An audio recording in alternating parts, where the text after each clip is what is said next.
Começa agora Metrópole Serviço, prestação de contas com a sociedade, utilidade pública e cidadania. A Rádio Metrópole, a seu inteiro dispor. 3:04, muito boa tarde para você que acompanha a sintonia da Metrópole FM. Está no ar o seu Metrópole Serviço. Seguimos juntos aí até as 4 da tarde com muita informação, trânsito, entrevista. E por falar em entrevista, hoje a gente recebe aqui o juiz do trabalho, Rodolfo Pamplona. Vou aproveitar para dar boas-vindas para ele. Muito boa tarde também, doutor. Boa tarde, Cássia. É um prazer enorme estar mais uma vez aqui no Metrópole Serviço, tendo aqui essa companhia encantadora da Cássia e do poderoso vitaminado Fashion Zé Silva, que está ali e comandando tudo nos bastidores. A gente que agradece, doutor. Então eu vou aproveitar aí para convidar o nosso ouvinte a participar com a gente desse bate-papo. Você que tem dúvida aí sobre o seu direito como trabalhador, sobre a reforma trabalhista, enfim, ponha o 35055000. Tem também o nosso WhatsApp 981553258 e o nosso portal metro1.com.br. Eu e o querido Fashion, como disse o doutor Pamplona aqui, Zé Silva, aguardamos aqui ansiosos a sua participação. Bom, doutor, para começar, a gente está no mês aí que muitas empresas pagam a primeira parcela do 13º, né? E a segunda é paga em dezembro.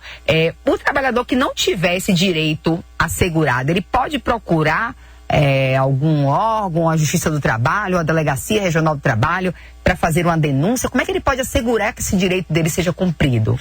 Pode sim. É preciso lembrar que a obrigação de pagar o 13º salário, ela, em tese, a sua hipótese é pagar em dezembro. Mas justamente pelo que isso onera demais a folha de pagamento, que dobra, dezembro, foi estabelecido o pagamento de metade dele, 50% dele, entre fevereiro e novembro, então o limite 30 de novembro, ou junto com a antecipação das férias.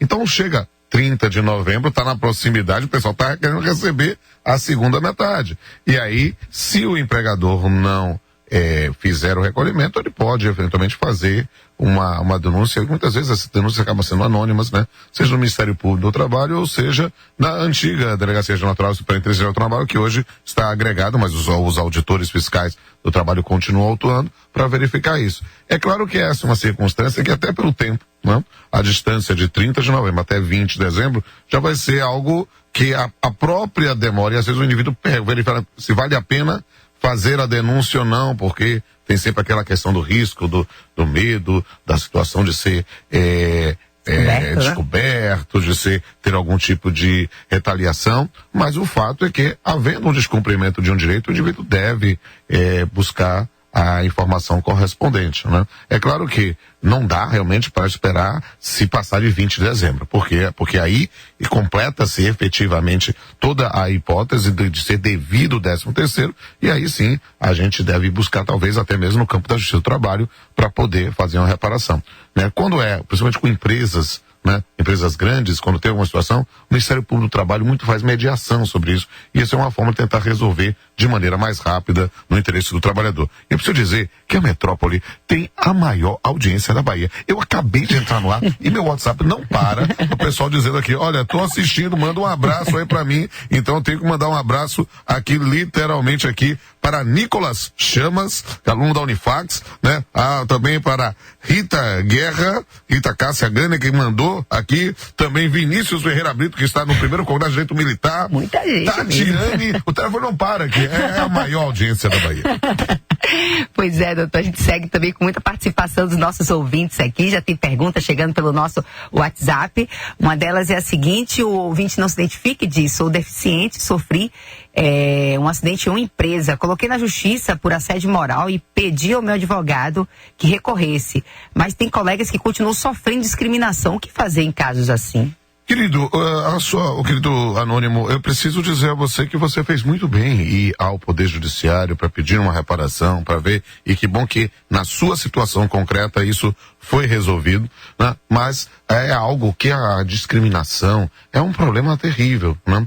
E eu costumo dizer que, na verdade, o preconceito é inevitável, mas a discriminação, que é a materialização desse preconceito em atitudes, ela que deve ser combatida e denunciada. Então, se nessa situação você resolveu essa questão, mas verifica que isso também está ocorrendo com colegas seus, olha, eu lhe digo, vale a pena você entrar em contato com o Ministério Público do Trabalho. Eles têm uma procuradoria específica para a questão desse combate às discriminações, a questão de portadores de necessidades especiais, portadores de deficiência, hoje é a expressão mais utilizada, né? E vale a pena fazer isso, porque eles fazem um trabalho realmente elogiável, né? Na atuação, na parte administrativa, que eles chamam de inquéritos civis públicos, ou seja, chama a empresa para conversar, tentar verificar, e se não se resolve, vai ao Poder Judiciário, e aí, sem sombra de dúvida, é um outro campo de atuação que vale a pena tentar resolver. A nossa ideia é tentar resolver o problema. Pois é, a gente conversa agora com o Fábio na linha 3, já tem ouvinte na linha. Boa tarde, Fábio. Boa tarde, gente. Boa tarde, doutor Rodolfo Cona. Boa tarde, Fábio. Prazer ouvi-lo aí. Doutor, na verdade, eu queria fazer uma denúncia e pedir a sua ajuda, né? A BR distribuidora, ela foi, parte do capital dela foi vendido. E os funcionários dela que foram concursados, que passaram em concurso e tal, estão sendo assediados moralmente pela diretoria a pedirem a sua demissão em troca de um acordo.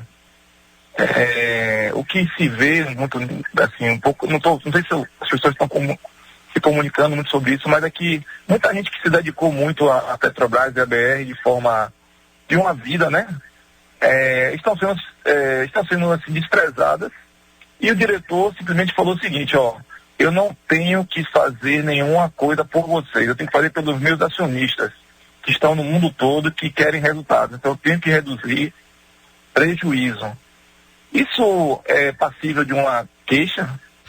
Essa é uma questão realmente semelhante à do nosso colega que fez a pergunta, o anônimo anterior.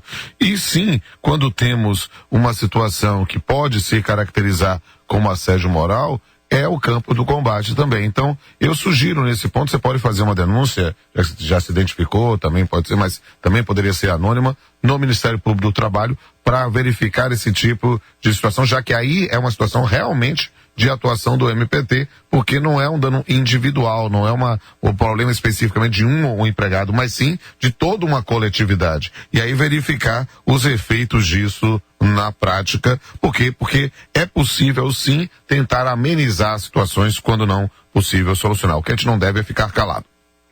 Outra pergunta aqui de uma ouvinte que não se identifica, ela diz, olá, boa tarde, trabalho há 5 anos em uma casa.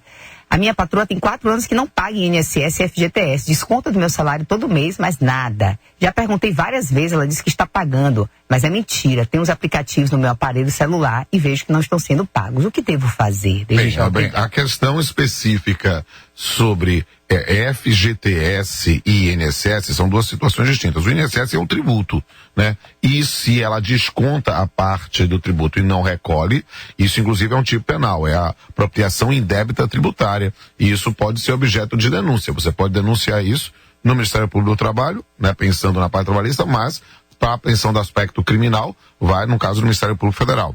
Agora, a questão especificamente do FGTS, o ideal é que agora você vá à Justiça do Trabalho, assim que for possível, né, para poder pedir a reparação correspondente, porque, e aqui, minha amiga, preciso dizer a você com liberdade, houve uma grande mudança em relação ao FGTS e o cidadão, a maior parte do cidadão não está sabendo, né, porque o Supremo Tribunal Federal, em 2014, decidiu que a prescrição aplicável ao FGTS era de 5 anos. E ele fez uma questão técnica chamada modulação de efeitos, que é dizer, a partir de quando essa decisão vale? 5 anos depois. Completou agora 13 de novembro de 2019, a partir de qualquer ação agora ajuizada na Justiça do Trabalho, né, para pedir FGTS, depois do 13 de novembro de 2019, a prescrição será apenas de 5 anos, porque no passado, eram 30.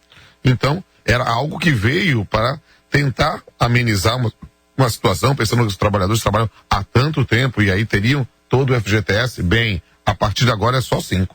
Então isso foi uma situação de prejuízo ao trabalhador e que realmente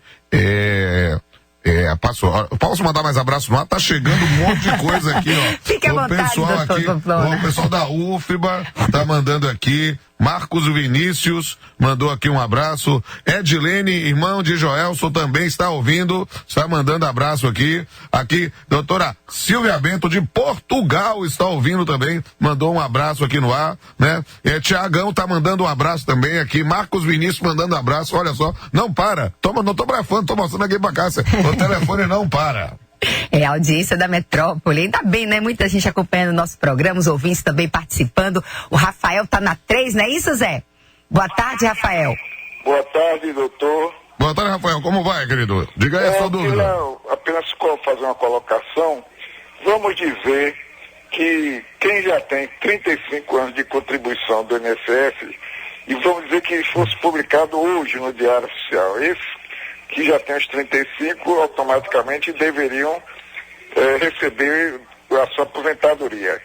Mas aqueles autônomos que tenham, por exemplo, 34 anos nessa data que for publicada, como é que fica se vão acabar com a contribuição?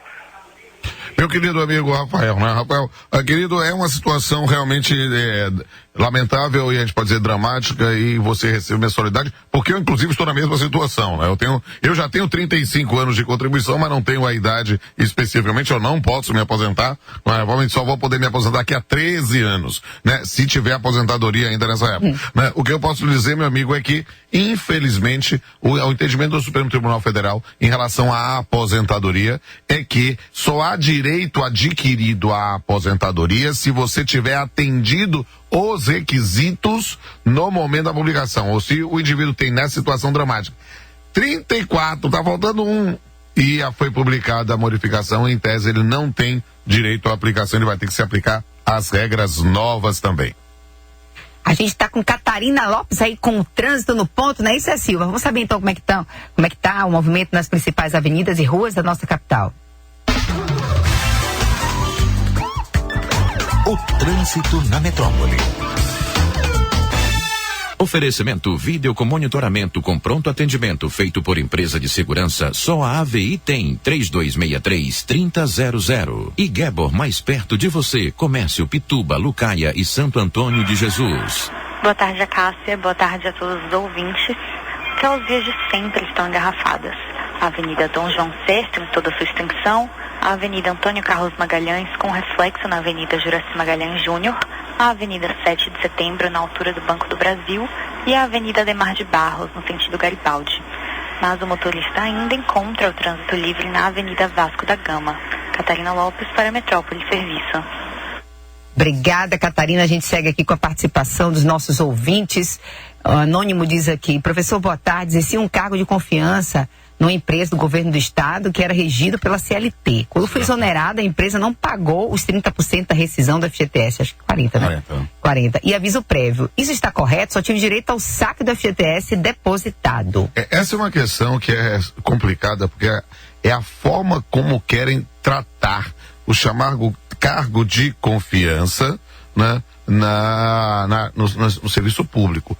Cargo de confiança, como previsão específica da Lei 8.112 para o Serviço Público Federal, a Lei 6677 para o Estado da Bahia ou nos estatutos, ele pode ter uma disciplina diferenciada. Mas cargo de confiança, em sentido próprio, e regido por CLT, ele é empregado, pode até ter alguma peculiaridade diferenciada em relação a controle de jornada ou algo do jeito. Então ele tem direito ao FGTS aos 40%, enquanto empregado for, a menos que o contrato estivesse suspenso. Se ele estiver regido efetivamente pela CLT, ele tem direito a toda a rescisão como qualquer outro empregado.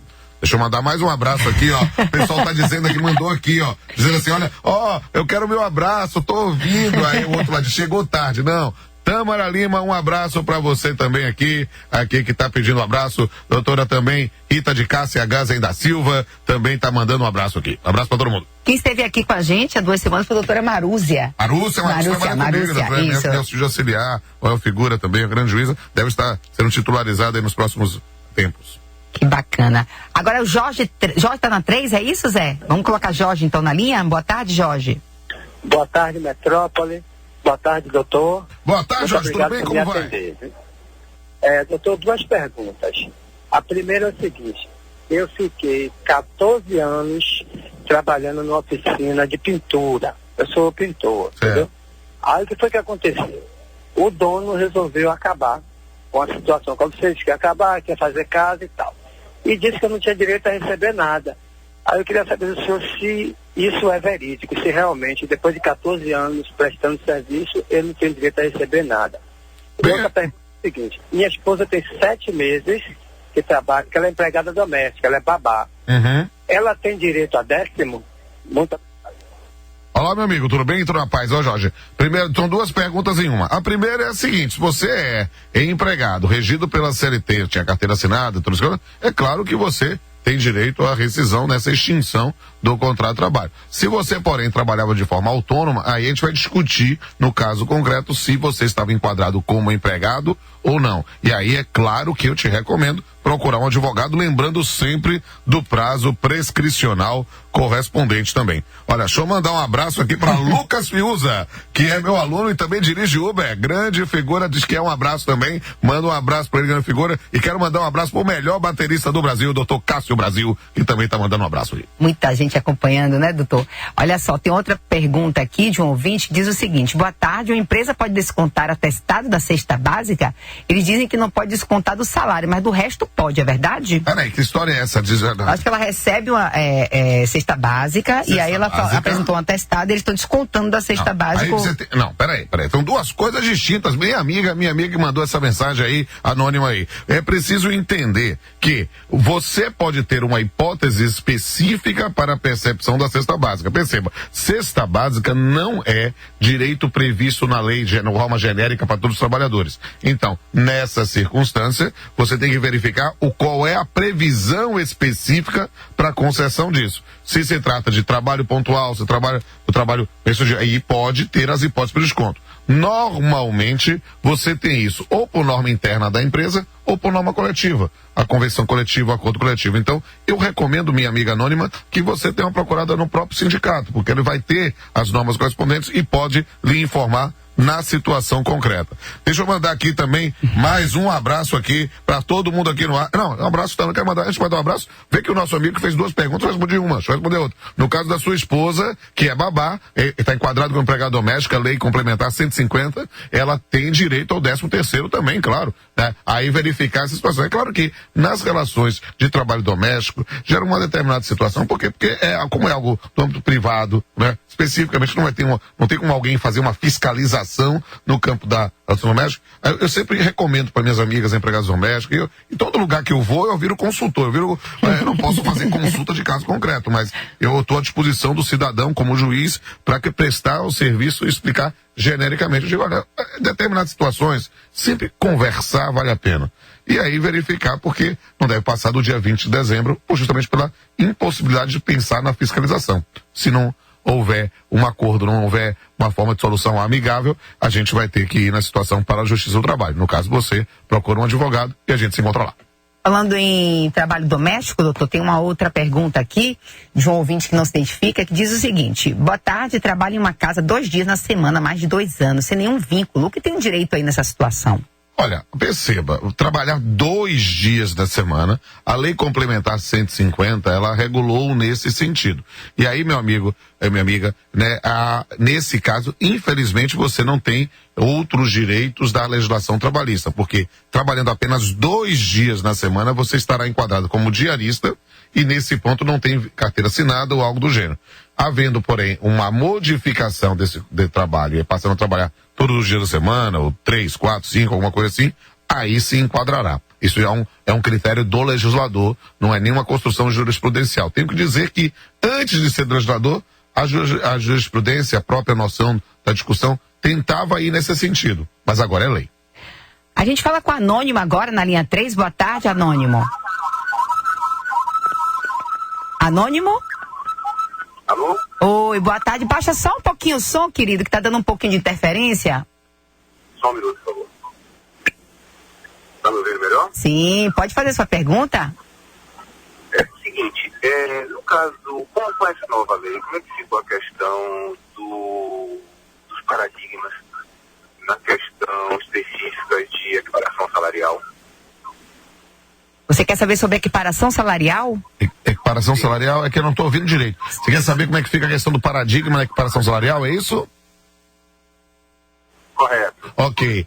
Houve uma modificação dessa matéria com a reforma trabalhista, a Lei 13.467 de 2017. E houve uma mudança não especificamente do paradigma, mas das hipóteses de equiparação salarial. Por quê? Porque até a reforma, você tinha a ideia que continua existente, né, de que para trabalho igual, salário igual. Mas o que é trabalho igual? Aí era requisito de equiparação salarial. Era trabalho para o mesmo empregador, na mesma função, na mesma localidade, que importa, eu pensava no município, às vezes na região metropolitana, né? E aí a discussão para não ter produtividade diferente, perfeição técnica diferente, tempo de serviço diferente, mudou, houve algumas mudanças, e a mais significativa, que tem esvaziado um pouco a equiparação salarial, é a questão do mesmo estabelecimento. Ou seja, a modificação a partir de 2017, só há equiparação salarial para situações posteriores a 2017 se o indivíduo trabalhava no mesmo estabelecimento. Então imagine alguma loja grande que tenha duas lojas no mesmo shopping, o empregado de uma pode receber diferente do empregado da outra. Mesmo na mesma função, fazendo a mesma atividade. Mesma atividade. Por quê? Porque é a nova disciplina legal. Houve essa mudança. Não foi a única, viu, querido Anônimo? Né? Você pode verificar e dou a dica, na CLT, artigo 461, você vai ver que houve uma modificação em relação ao tempo de serviço. Porque agora não é somente o tempo de serviço na função, mas também na empresa. Se a diferença na empresa for superior a 5 anos, ou na função 2, que era o que já existia, não cabe equiparação salarial também. Olha, a gente está recebendo hoje aqui o queridíssimo doutor juiz Rodolfo Pamplona. A gente está falando sobre justiça do trabalho aí, os direitos do trabalhador, seu direito, ouvinte. Se você tem alguma dúvida e quer participar com a gente dessa conversa, faça contato, nossos canais de comunicação, eu já te lembro, o telefone é o 3505-5000. Tem também o nosso WhatsApp, 981553258, e o nosso portal metro1.com.br, por onde você manda sua dúvida e de quebra ainda fica bem informado com as principais notícias do dia que estão sendo atualizadas a todo momento. Tem mais pergunta aqui, chegando pelo nosso WhatsApp. Um ouvinte que não se identifica diz: boa tarde, entrei no trabalho no dia 1º de janeiro de 2006. Até o momento, meu anuênio não passa de R$63. Tá certo isso? Sou porteiro, trabalho 12 horas e folgo 36. Bem, o anuênio é um benefício que não está previsto também em lei, mas sim em normas coletivas. E aí, nesse ponto, é preciso verificar especificamente, e a recomendação que eu diria, meu amigo Anônimo, é entrar em contato com o sindicato da categoria para verificar qual é a previsão específica de como é a quantificação desse anuênio. Aí você verifica e, se por acaso não consertarem, é a hipótese de você ir também a juízo. Mandar um abraço aqui para a doutora Thelma Mendes, advogada também aqui, e também para a jovem Ana Clara Oliveira, que está ouvindo também. E também estou ouvindo aqui a doutora Luciana Araújo, que está ouvindo no rádio também, a Rádio Metrópole ao vivo. Um grande beijo para todos. Anônimo passa por aqui e pergunta o seguinte: quem trabalha em escala de 6x2 tem direito ao recebimento dos domingos e feriados? Olha que questão interessantíssima, meu amigo, inclusive que é objeto, nesse ponto, da reforma trabalhista, a nova reforma trabalhista, né? Eu fico brincando na casa, você pode brincar no ar aqui, dizer, porque teve a reforma, teve o puxadinho, e aí nós estamos aí com a nova super ultra mega reforma. Por quê? Porque aqui, cara, nós tivemos aqui a MP 905, a medida provisória 905, que instituiu aí o contrato verde e amarelo, mas criou outras coisas, inclusive com sistemas de compensação já previstos em lei para a questão do trabalho aos domingos. E aí o que acontece? Nós estamos numa pegada, numa vibe, né, já há algum tempo, de pensar em termos mecanismos que facilitam a compensação. É uma opção política do momento histórico, né? E que, se no passado havia bastante resistência, agora estão podendo compensar a jornada até tacitamente. Fez no mesmo mês, o empregador já determinou, não interessa se acertou ou não, compensa. Tem compensação tácita no mês, tem compensação pela via individual, tem banco de horas pela via individual por até 6 meses e banco de horas em ação superior a 1 ano, né, se for pelo sindicato. Então tem várias modalidades de compensação, inclusive pela via individual, a chamada a jornada 12/36, trabalha um dia, folga o outro. Há algumas escalas de trabalho, né, que são estabelecidas por normas coletivas. Então, nessas circunstâncias, jornadas com 6/2, trabalha 6 e folga 2 dias, é algo que, na forma como foi negociada pela autonomia coletiva da vontade, já tem daí em tese, uma compensação do dia de repouso, né? Do dia destinado, que é preferencialmente ao domingo, mas não necessariamente nele. Então, nessas circunstâncias, a priori, é uma compensação possível. Eu recomendaria a você, em caso de dúvida, que procure o advogado do seu sindicato profissional. Agora a gente conversa com Selma na linha 3. Boa tarde, Selma. Boa tarde. Eu gostaria de fazer uma pergunta ao entrevistado. É que meu irmão trabalhou durante muito tempo com pintura, tinta, né? Ele trabalhou e aí chegou o tempo de se aposentar, ele deu entrada e aí quando contou o tempo faltava ainda 9 meses para completar. Ele entrou na justiça e aí veio 2 boletos para ele pagar o tempo que restava e desde então, desde o mês de julho, que a advogada dele deu entrada, mas ainda não, a gente está em análise a questão da aposentadoria.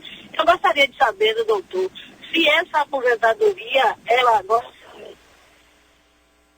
Caiu a ligação? Caiu a ligação? Caiu a ligação. Alô? Bem, eu vou falar genericamente, mesmo sem ter a ligação completa.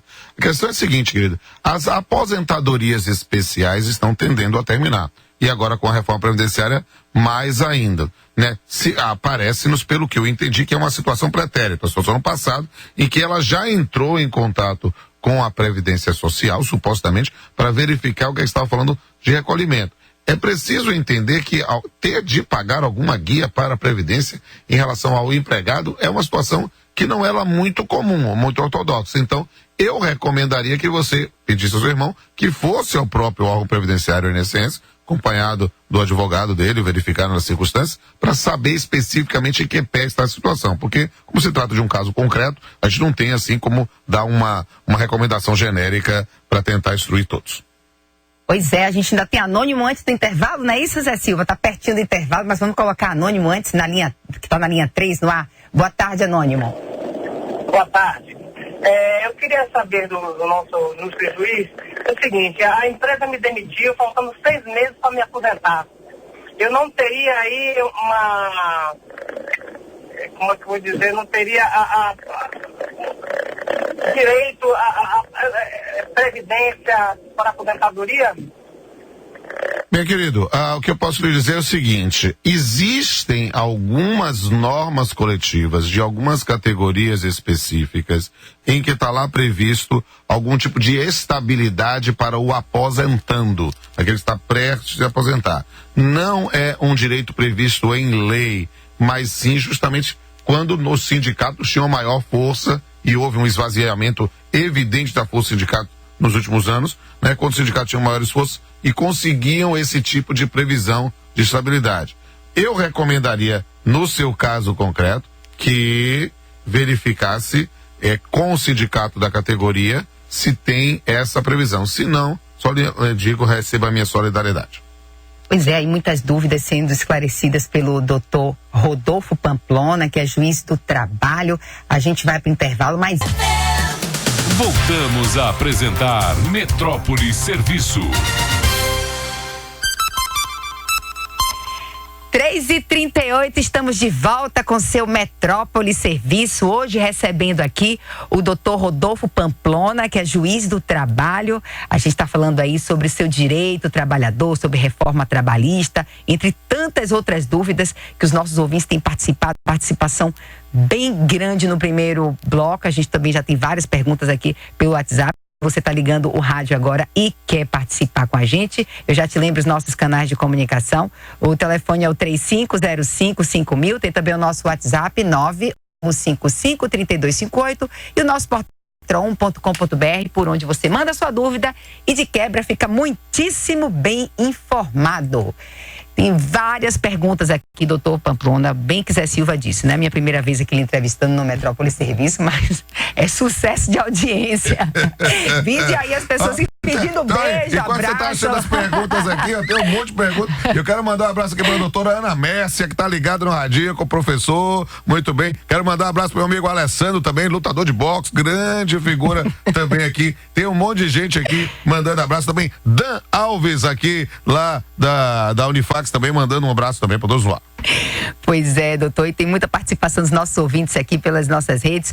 No WhatsApp tem uma pergunta aqui de um ouvinte, ela diz o seguinte: boa tarde, a empresa onde trabalho esse mês nos deu um contra-cheque emitido na impressora deles mesmo. Se eu tiver algum problema no futuro na empresa, isso pode ser ruim na hora de comprovar, não é aquele contra-cheque verdinho, existe alguma forma pré-estabelecida que é válido o contra-cheque? Desculpa que eu me perdi aqui, que eu estava respondendo o outro aqui no ar aqui. Trabalho me deu contra-cheque emitido na empresa se tiver com problema no futuro. Não, isso não é um problema, na verdade não há uma pré-estabelecida do contra-cheque. Isso aí é só um modelo, isso pode variar de empresa para empresa. O mais importante, porque o contra-cheque, na verdade, é o recibo do pagamento. A regra do artigo 464 da CLT, salário se paga mediante recibo. Então, nessa circunstância, você tem que ter a discriminação. O que não pode, e aí, na expressão baiana é esparro, é imaginar o quê? Que você não pode ter o recibo genérico. R$1.000 de salário, hora extra, não sei o quê. Não. Tem de estar tudo discriminado. Entende? Em rubricas, né? A pessoa fala rúbrica, mas é rubrica. Tudo lá na rubrica, tal, hora extra, salário, o que? Para explicar especificamente esse dado. Tem que mandar aqui um abraço aqui para doutor Victor de Assis Gurgel, do mestrado do Direito, Governança e Políticas Públicas, e também ao professor Vicente Cone, grande figura também, mandando um abraço aqui pelo WhatsApp. Anônimo passa por aqui, doutor Edis, boa tarde, sou funcionário público e tenho 3 anos que não tenho férias. Depois de solicitar o setor de RH, eles dizem que confiança não tem direito a tirar férias. Como devo proceder? Se você é regido pela CLT, meu amigo, não há nesse ponto resposta para eles, não. Você tem direito efetivamente a férias. Agora, se você estiver regido por estatuto próprio, aí nós temos algum espaço para divergência. Por quê? Porque a CLT é a norma genérica de direito de trabalho, né? E ela que vai trazer os direitos aplicáveis a todos os trabalhadores em geral, né? Quando você tem no serviço público em especial estatutos específicos, como tem na União, como tem no estado da Bahia, como tem em diversos municípios, aí você tem que verificar as situações práticas. A visão dos juristas mais tradicionais, mais coroas como eu, né? A gente tenta pensar em ampliar. É que meu botox tá bom, né? Para ampliar o alcance do direito do trabalho, a ideia de busca de tutela da dignidade. Mas o fato é que, tendo previsão legal específica, é a ela que nós estamos circunscritos. Outra pergunta aqui, doutor Zé Silva deu risada quando você falou que você é coroa, viu, doutor? Okay, não, é porque eu não sou o imortal, é quase um honrar esse Zé Silva aqui. Okay. Em abril de 2017, nós, técnicos em radiologia, fomos surpreendidos com a redução do salário base em quase R$1.000.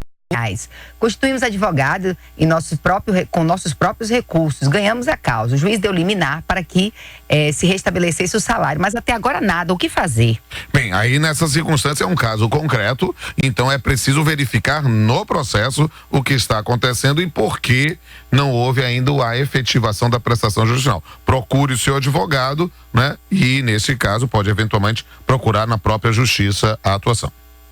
Mais uma pergunta aqui. Com a nova lei, é possível contratar uma empregada doméstica para trabalhar 3 dias em uma residência e 3 dias em outra residência com carteira assinada? Essa é uma questão interessante, porque, na verdade, nós teríamos aí quase um consórcio de empregadores domésticos. É possível? É.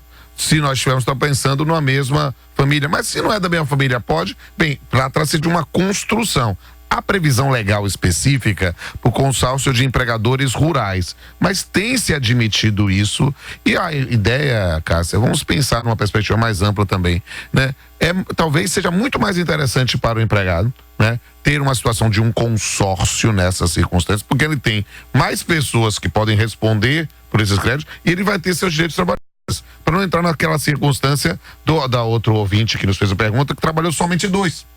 Trabalhar somente 2 dias na semana, você teria uma situação sem a proteção da legislação do trabalho, né? Nessa circunstância, o indivíduo poderia fazer o dado. Claro que tem que observar os repousos, tem que observar a duração de jornada, tem que observar todos os direitos trabalhistas. Mas não é uma ideia por si só ruim, não. Gilberto tá na 3, boa tarde, Gilberto. Oi, boa tarde. Pois não, querido? Eu gostaria de informação, Cássio. Fazer uma pergunta ao doutor. É porque eu tenho um processo de 1999, entendeu? Sim. Só que o processo já foi arquivado, né? Já foi arquivado, então encerrou. Aí eu gostaria, assim, se tivesse outro meio, assim, de reabrir para ver se tinha algum direito. Bem, querido, você tem que procurar seu advogado, que acompanhou nessas circunstâncias, para ver o processo estando arquivado, ele está no arquivo geral. O processo de 99 é um processo que ainda era um processo físico. Hoje nós temos processos eletrônicos desde 2006. A gente tem uma parte no chamado ESAMP e depois o PJE, que é o Sistema Nacionalmente Unificado. Então, nessa situação, é um processo mais antigo. E processo antigo eu entendo bastante, que eu fui 10 anos juiz da primeira vara do trabalho de Salvador, que foi fundado em 41. Então, eu entendo bem dessas varas coroas, né? E aí, nesse ponto, preciso entender essa circunstância, porque de fato, o processo estando arquivado, o que é que provavelmente você vai ter que ir? Você vai ter que ir no arquivo geral para ter acesso, para ver se ele não foi incinerado, né? E aí resgatar essas informações. Ele pode ter sido microfilmado ou transformado em mídia, né? Já que o processo começou em 99, mas não sei quando terminou. Então eu recomendaria isso. Veja seu advogado, se não conseguir falar com ele, vá diretamente à justiça. Eles vão lhe encaminhar o arquivo geral para você tentar ter acesso ao processo. Agora, de 99, se você recebeu alguma coisa, né, ou não recebeu, o processo estando arquivado desde então, provavelmente já tem uma prescrição intercorrente. Então não deve ter mais nada dele a receber, a menos que, e isso acontece, é cada vez mais raro, mas isso acontece porque foi um trabalho sensacional feito por vários colegas de resgate, verificação. Às vezes havia depósitos no processo que ainda não tinham sido liberados e o processo tinha sido arquivado. Nossa. Então, são situações excepcionais. Não sei se é a sua, não estou aqui para necessariamente avivar esperanças, mas a esperança é o único direito verdadeiramente alienável. E manda um beijo aqui para a doutora Oriana Fernandes, que também está ouvindo a Metrópole. Agora a gente conversa com Rose na 3, boa tarde, Oi, Rose. tudo bom, Cássio? Tudo bom, doutor? Cássio, eu quero fazer duas perguntas a ele. É o seguinte, a pessoa costuma folgar toda segunda-feira, a pessoa trabalha na loja o dia todo. Aí quando cai o feriado na segunda-feira, aí a pessoa não dá folga, porque que não existe folga, porque é feriado segunda-feira, isso procede?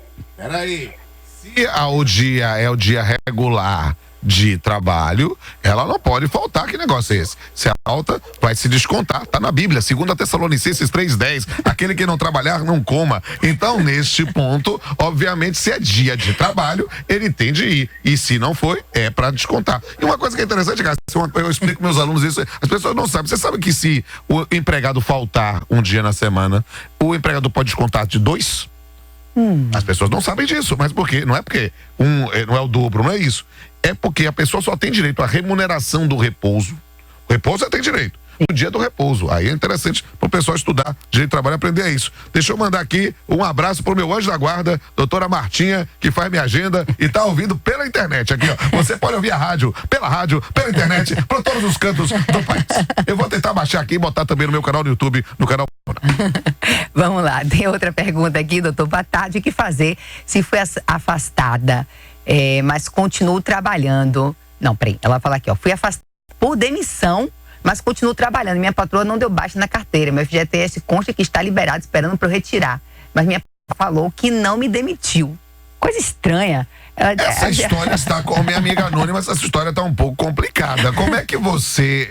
Eu acho que ela foi demitida, doutor, pelo que eu entendi aqui. Foi demitida, aí liberou lá o FGTS dela, né? Sim, então ela não tem mais vínculo com a empresa. Exato. Extinguiu. Exato. Mas que diz que a patroa não deu baixa na carteira dela. Uma coisa é simplesmente não dar a baixa. Não dar a baixa, ela pode, nesse ponto, fazer uma reclamação trabalhista, fazer isso, ou do Ministério do Trabalho. O que houve... Fizeram uma mudança aí, não vou dizer que isso é uma lambança, mas fizeram uma mudança, né, pela MP 905, que agora, antigamente, até a MP 905, nós tínhamos uma situação de não assinatura da carteira, a gente determinava o empregador para fazer, mas não conseguindo fazer, a gente mandava a secretaria fazer o registro, né, por determinação judicial e fazer ele talvez para regularizar a vida do empregado, né? Agora, pela MP, eu tenho que comunicar isso ao Ministério, né? Não é mais Ministério do Trabalho, não tem, no caso do Ministério da Economia, para que faça-se um procedimento administrativo para registro. Promete-se que vai se facilitar isso para o sistema, né?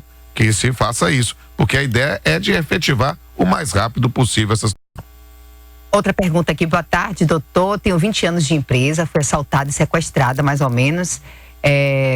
Não colocou aqui quantos anos foi que aconteceu isso aqui, mas que ela faz tratamento psiquiátrico e terapia. Ela faz uso também de remédios e ela quer saber quando terminar essa estabilidade, se ela pode ser mandada embora, sem alta médica. Ela disse que desenvolveu com o sofrimento, né, por conta do assalto e do sequestro, pânico e depressão. Bem, enquanto estiver enquadrado no auxílio doença acidentário ou em qualquer tipo de auxílio doença, você não pode ser despedido porque o contrato está suspenso.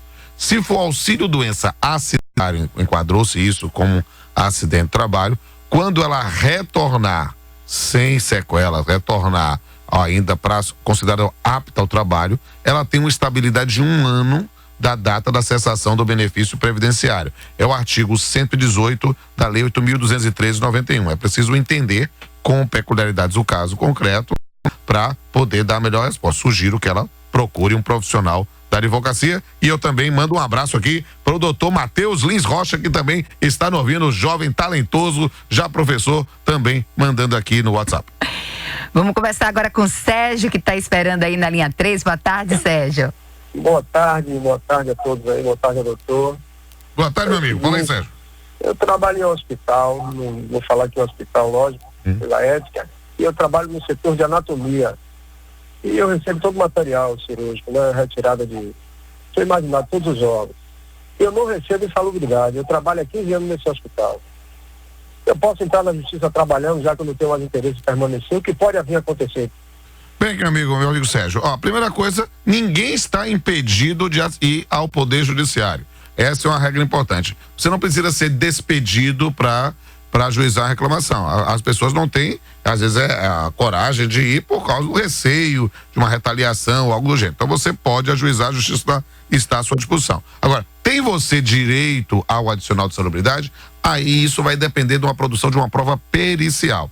Por quê? Porque às vezes precisam entender o que é insalubridade. A insalubridade é o trabalho com condições adversas, biológicas, químicas ou físicas. Calor excessivo, frio excessivo, algumas coisas. Então, é preciso aferir, e isso se afere por perícia. Por quê? Porque, inclusive, existem graus de insalubridade. Mínimo, médio e máximo. 10, 20 ou 40% do salário mínimo. Então, essa percepção vai depender de uma prova pericial que provavelmente será feita no processo. Aí, o que eu tenho que dizer também, que você trabalha há 15 anos, eu preciso lembrar que você não vai ter reconhecido fatalmente o direito desses 15 anos, mas sim dos últimos 5 contado do ajuizamento, que é a prescrição trabalhista, que está no artigo 7º, inciso 29 da Constituição.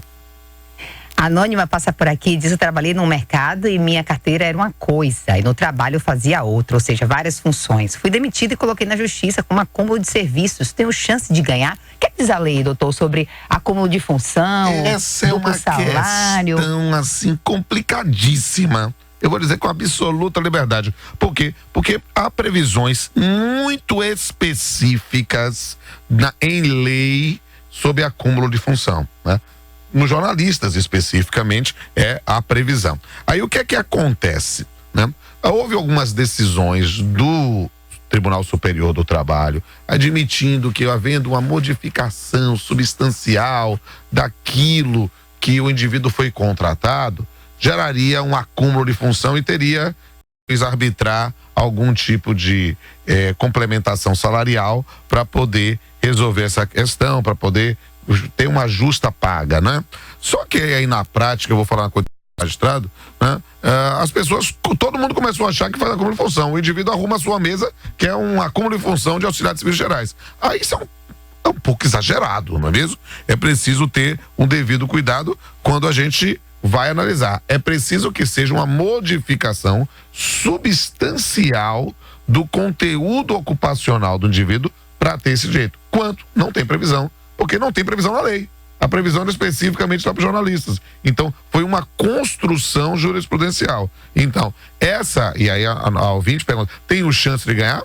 Chance tem, mas eu tenho que dizer, há uma previsão legal específica que te respalde? Não. Há uma construção, então é um risco dizer como cidadão. Mandar um abraço aqui, ó. O pessoal tá mandando até pro meu Instagram aqui, rapaz. O meu Instagram tava fazendo aqui. Mandou pro Instagram aqui, Roberto Tadeu Farias, tá ouvindo nossa participação na Rádio Metrópole. Um abraço pra você também, meu amigo. Diz que o papo é pop, né? Esse juiz é pop também, viu, Zé Silva?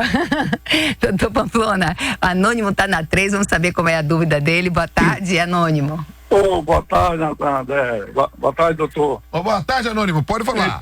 Doutor, bem, a família, devido à minha mãe, tá com a Ben de Alzheimer, nós contratamos assim, uma cuidadora de idoso. Sim. Um dia uma, outro dia outra. Aí a outra não pôde mais, uma fica direto. E a gente paga uma diária de R$70.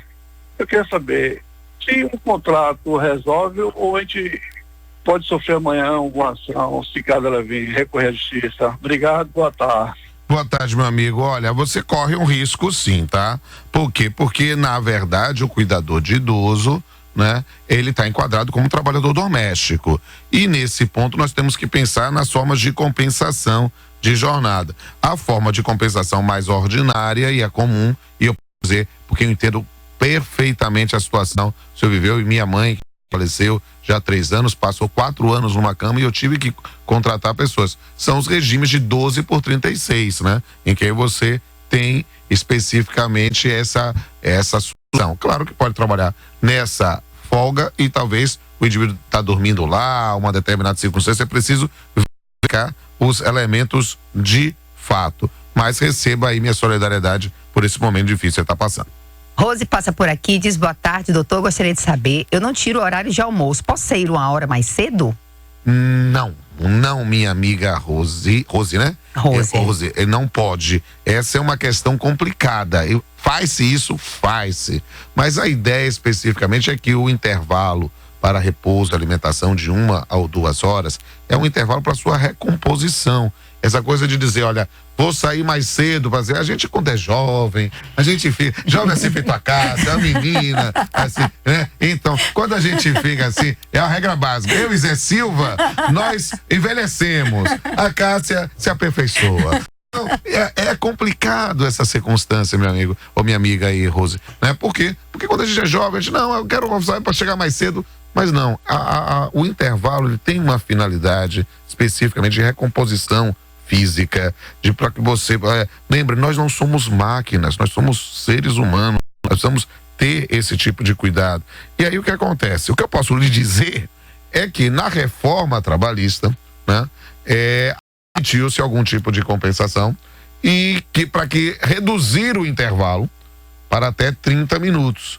No campo lá da prevalência do negociado sobre o legislado, né? Ou seja, em tese por coletiva.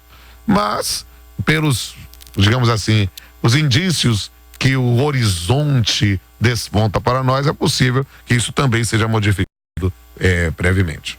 Tá pertinho do fim do programa, mas Regina tá na 3, vamos ouvir aí qual é a dúvida dela. Boa tarde, Regina. Boa tarde. Doutor Juiz, você é muito inteligente, muito rápido, e eu gosto muito do senhor, mesmo sem conhecer pessoalmente. Muito obrigado, minha amiga, que Deus te abençoe. A minha dúvida é que eu trabalho com uma família e meu patrão morreu. Eu agora estou com o filho dele, mas só a carteira continua no nome do pai dele que morreu. Ele tá me pagando tudo direitinho, mas a carteira continua no nome do pai dele. Tem algum problema?